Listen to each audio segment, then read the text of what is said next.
Guilt is one of the most pervasive and paralyzing emotional experiences. It manifests not as a simple reflection on a mistake made, but as a pervasive feeling of inadequacy. It is the voice that suggests remaining silent because what one has to say is not important.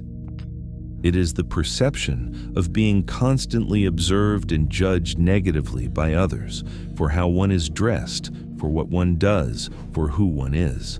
One lives as if perpetually at the center of critical attention, forced to justify one's own existence. But this feeling is not reality.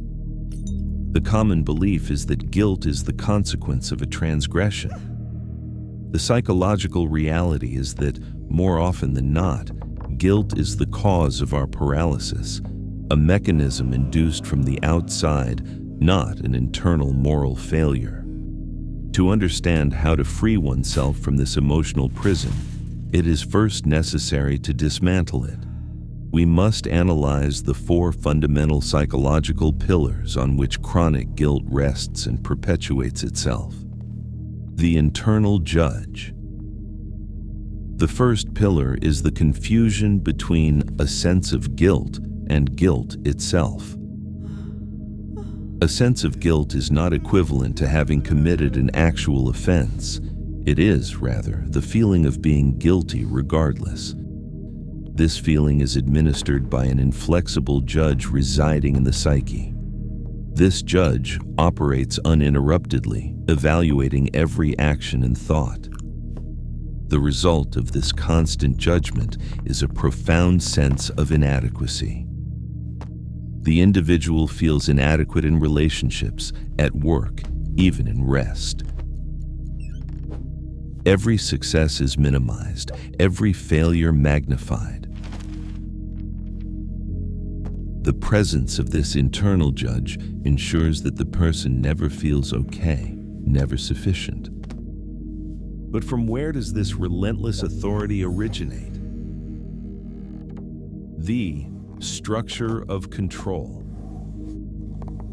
The internal judge is not born from nothing. It is formed and reinforced by external power structures.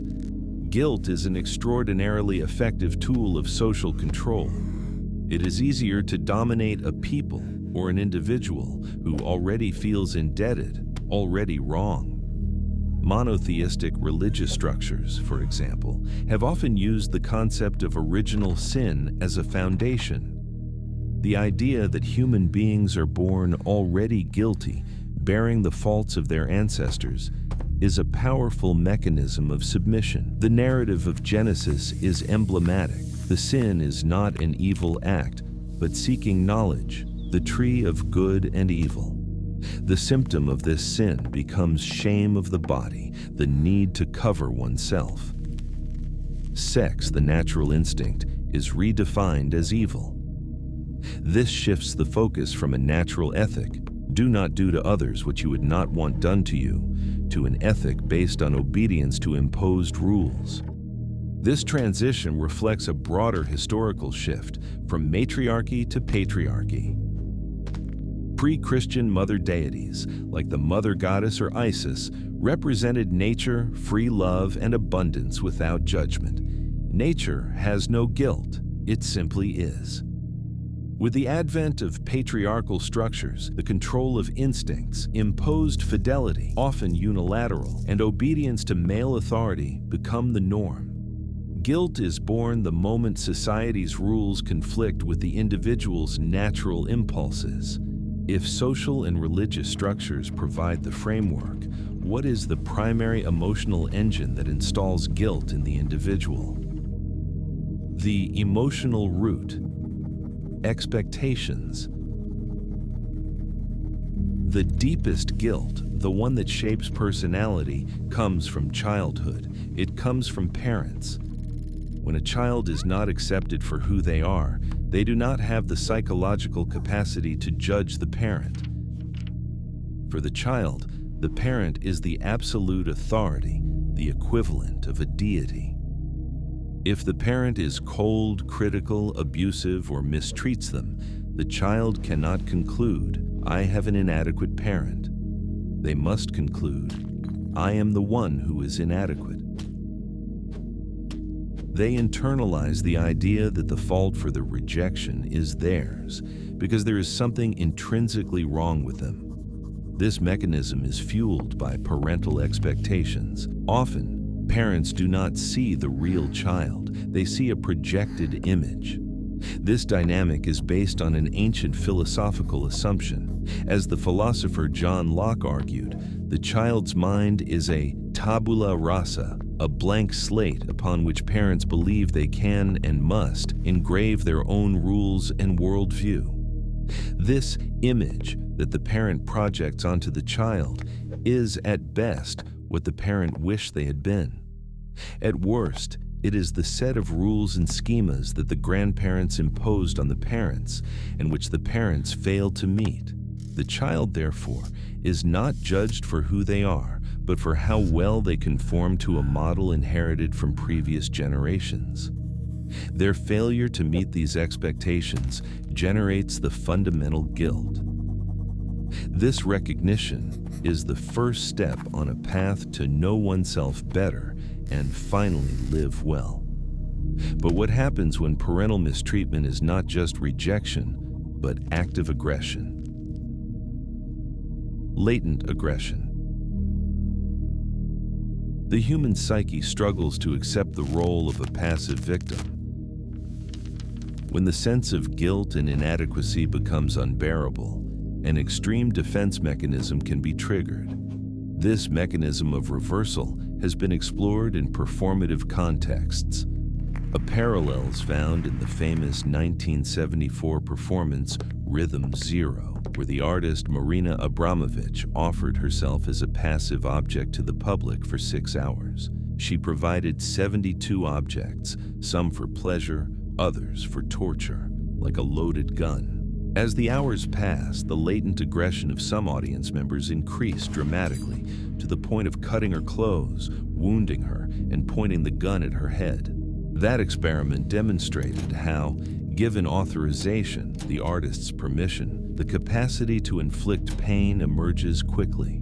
Psychologically, one who has suffered an intolerable injustice may develop a strong impulse to switch sides, from victim to perpetrator. But what happens when this defense mechanism becomes the only psychological survival strategy? The defense mechanism, victim and perpetrator.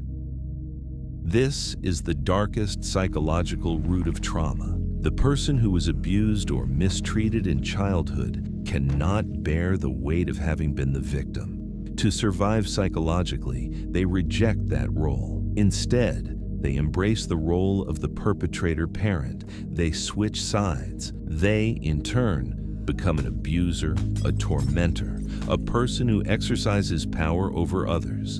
In this way, they are no longer the victim. They are the perpetrator. They are no longer the one who suffers pain. They are the one who inflicts it.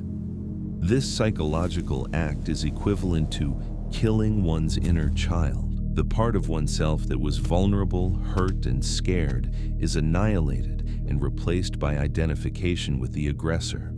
This is why the treatment of abusers is notoriously complex. If, through therapy, that inner child were reawakened and the individual fully understood the pain they have inflicted, mirroring the pain they suffered, the psychological collapse could be total, even leading to suicide. Guilt, in this extreme case, is buried beneath the act of becoming the perpetrator. If guilt is such a complex inheritance rooted in society, family, and even the deepest traumas, how is it possible to begin to break free? The deconstruction of guilt. Liberation begins by returning to the crucial point: parental expectations. Chronic guilt is the result of not having met a parent's expectations. But the fundamental question to ask is, why should a child meet a parent's expectations? A child is not an appendage of the parent. They are a separate individual, a stranger entering the world. The parent's task is not to mold them, but to welcome them and observe them carefully to understand who they are. Often, as common experience shows, it is grandparents who love their grandchildren more freely. This happens because grandparents do not feel the responsibility of education, a term that too many parents confuse with repression. There's a social terror of spoiling children, but true spoiling is not giving love, time, and play. That is an expression of affection. Spoiled children are often those to whom parents, unable to manage their own lives or the child's presence, give everything they want, objects, permissions, just to keep them occupied and distant. The guilt that an adult carries is ultimately the unrecognized fault of the parent, their inability to love, their inability to accept, their projection of past schemas. Guilt feelings are never real guilt, because what guilt can a child have in childhood? They can get angry, they can hate, but they do so in response to how they are treated. An animal only attacks if threatened.